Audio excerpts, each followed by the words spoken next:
हो देखो ऊपर ऐसन तो होई एकरा नीचे कैसन।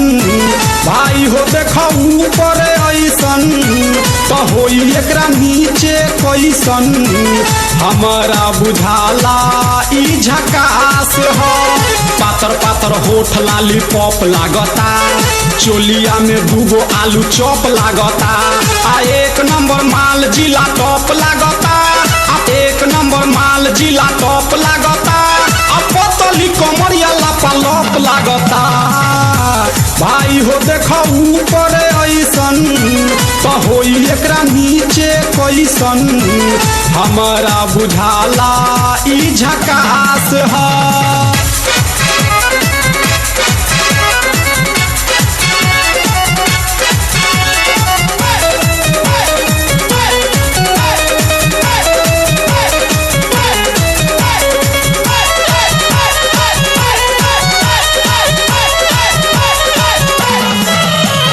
रहिया में खूब अगरा के चलेली, नवहिन के दिल धड़का के चलेली।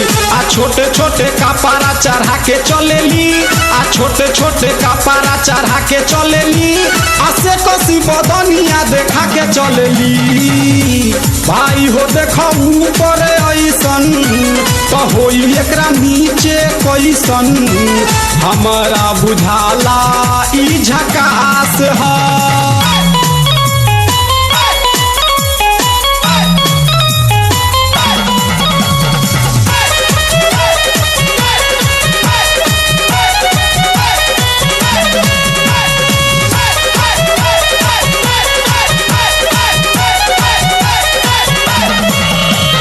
सोलह साल के एज में बेजोर लागेली, देखो देखो चांद ई चकोर लागेली।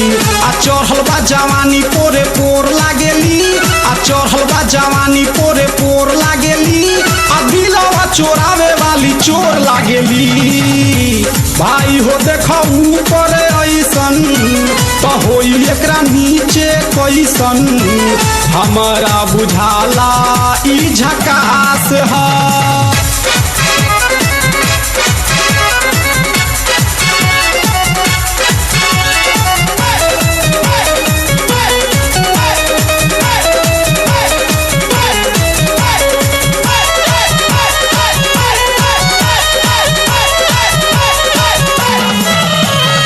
ऐसन माल पाई जे निहाल हो जाई, सकल बलमुआ अब कमाल हो जाई। आ फिर जेल जाए के सवाल हो जाई, आ फिर जेल जाए के सवाल हो जाई। आ लागता ई गाना पर बवाल हो जाई। भाई हो देखो ऊपर ऐसन तो होई एकरा नीचे कैसन। हमारा बुझाला ई झकास है। पातर पातर होठ लाली पॉप लागता, चोलिया में दूगो आलू चॉप लागता। आ एक नंबर माल जिला टॉप लागता, आ एक नंबर माल जिला टॉप लागता। आ पतली कमरिया लापालॉप लागता। भाई हो देखो ऊपर ऐसन तो होई एकरा नीचे कैसन। हमारा बुझाला ई झकास है।